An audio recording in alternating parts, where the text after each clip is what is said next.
Ito ang ilan sa mga dahilan kung bakit napaka-importante ang maayos na pag-pit up. Number 1, stronger welds. Ang isang mahusay na pit up ay nakakasiguro ng tamang alignment ng mga dulo ng tubo na nabibigay daan para sa isang malakas at pare-parehong hinang.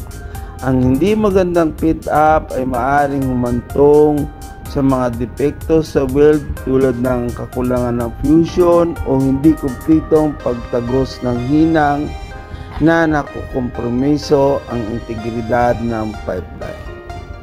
Number 2, reduce project delays and costs. Ang hindi magandang pit up ay maaaring magdulot ng pagkaantala dahil sa muling paggawa na nangangailangan ng karagdagang welding at oras ng inspeksyon. Ang tumpak na pit up ay nakakatulong sa pag-streamline ng proseso ng welding, pagliit ng mga pagkaantala at pagbabawas sa kabuuang gastos ng proyekto. Number 3, improve pipeline integrity.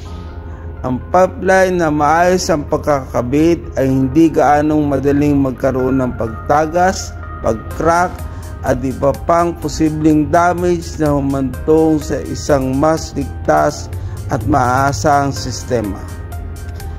Pang-apat, enhance safety. Ang wastong pit up ay nagpapaliit sa panganib ng paglilipat o paggalaw sa panahon ng hinang na lumilikha ng isang mas ligtas na kaligtasan sa trabaho para sa mga welder. Number 5, cost savings. Sa pamamagitan ng pagbabawas ng mga depekto sa weld at rework ng tamang pit up, ay nagpapaliit sa mga gasto sa materyales at paggawa ng nag-uugnay sa pag-aayos. Number 6, meeting project standard. Tinitiyak ng tumpak na pit up na ang pipeline ay nakakatugon sa kinakailangang pamantayan sa kalidad at kaligtasan.